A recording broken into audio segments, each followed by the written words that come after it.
Assalamualaikum warahmatullahi wabarakatuh. Saya akan mempresentasikan dengan singkat mengenai tugas dari fisika terapan yang diberikan oleh dosen pengajar Insinyur Chris Hombokau, Magister Teknik. Materi kali ini kita berbicara mengenai gerak rotasi. Namun sebelum kita masuk ke presentasi singkatnya, perkenalkan terlebih dahulu, nama saya Tauhid Mukodompit, NIM 22013045 dari kelas 1B TKJJ. Nomor absen saya 20. Rotasi adalah perputaran benda pada suatu sumbu yang tetap, misalnya perputaran gasing dan perputaran bumi pada poros atau sumbunya.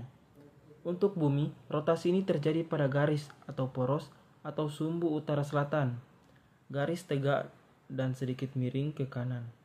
Jadi, garis utara selatan bumi tidak berhimpit dengan sumbu rotasi bumi. Seperti yang terlihat pada globe bola dunia yang digunakan dalam pelajaran ilmu bumi atau geografi. Kecepatan putaran ini diukur oleh banyaknya putaran per satuan waktu. Misalnya, pada bumi, kita berputar satu putaran per 24 jam.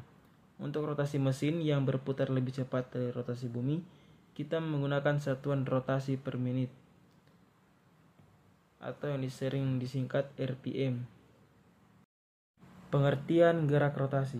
Gerak rotasi merupakan gerak suatu benda yang berputar terhadap sumbu putarnya dengan memperhitungkan pengaruh gaya yang menyebabkan benda bergerak. Besaran-besaran fisis pada gerak rotasi. A. Torsi, torka, atau momen gaya. Torsi, torka, atau momen gaya adalah gaya yang menyebabkan sebuah benda dapat berputar pada porosnya. B. Momen inersia. Jika Anda masih mengingat konsep massa dalam gerak lurus, maka dalam gerak melingkar dikenal konsep momen inersia, yaitu suatu ukuran kemalasan atau keengganan atau kesulitan suatu benda untuk berputar pada porosnya. Bandingannya dalam gerak translasi adalah kuantitas yang menyatakan sulit tidaknya benda bergerak translasi, massa, atau dalam inersia. Momen inersia merupakan kuantitas yang menyatakan sulit tidaknya benda bergerak rotasi terhadap sumbu putar tertentu. Momen inersia suatu benda titik terhadap sumbu putar yang jaraknya r kecil. C. Momen inersia pada benda kontinu.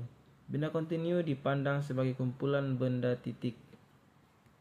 Momen gaya. Momen gaya didefinisikan sebagai hasil kali besarnya gaya dengan panjangnya, yaitu gaya penyebab terjadinya perubahan gerak translasi. Analogi pada gerak rotasi adalah momen gaya. Momen gaya penyebab terjadinya perubahan gerak rotasi. Momen gaya berarah positif apabila menghasilkan rotasi yang berlawanan dengan arah jarum jam.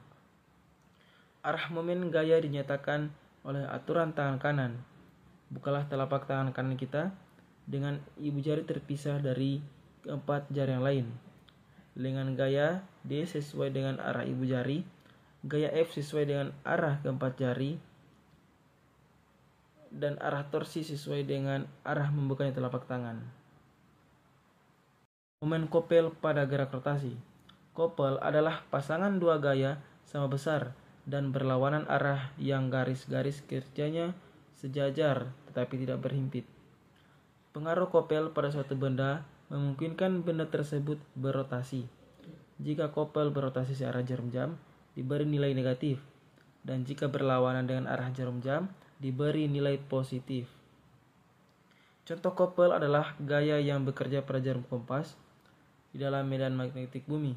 Pada kutub utara dan kutub selatan jarum bekerja gaya yang sama besar tetapi arahnya berlawanan. Sekian presentasi singkat saya, lebih dan kurangnya saya mohon maaf. Wabillahi taufik wal hidayah. Wassalamualaikum warahmatullahi wabarakatuh.